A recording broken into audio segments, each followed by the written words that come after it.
कथा भयावर मात। श्री स्वामी समर्थांची कृपा। एका गावात गंगाधर नावाचा तरुण राहत होता। वडील वारल्यावर घराची जबाबदारी त्याच्यावर आली होती। तो मनाने चांगला पण खूप घाबरणारा होता। रात्री एकटं बाहेर पडायला त्याला भीती वाटायची।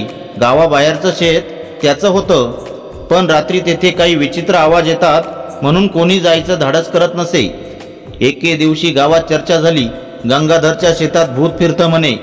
गंगाधर घाबरला, पण मनात म्हणाला, मी जर आजही घाबरलो तर आयुष्यभर काही। आज रात्री स्वतः जाईन, पण श्री स्वामी समर्थांचं नाम घेतल्याशिवाय नाही। त्या रात्री काळोख पसरला होता, वारा गुरगुरत होता। गंगाधरने हात जोडले आणि म्हणाला, श्री स्वामी समर्थ, माझ्या पाठीशी उभे राहा।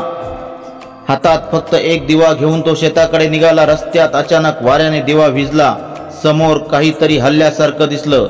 भीतीने गंगाधर थरथरला, पण डोळे मिटून मनात पुन्हा उच्चार केला, श्री स्वामी समर्थ। क्षणात त्याला पाठीमागून कुणीतरी ठाम आवाजात म्हणालं, भिवू नकोस रे, मी आहे तुझ्या मागे।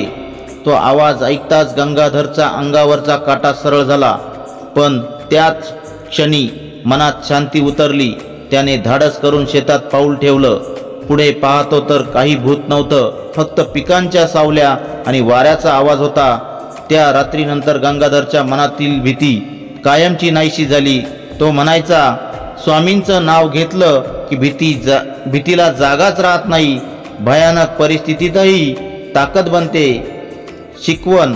स्वामी समर्थांनी आपल्याला शिकवलं की भय हा मनाचा भ्रम आहे। जेव्हा आत्मविश्वास आणि श्रद्धा दोन्ही एकत्र येतात, तेव्हा कोणतीही अंधार दूर होतो। स्वतःवर आणि स्वामींवर विश्वास ठेवा, जग जिंकाल।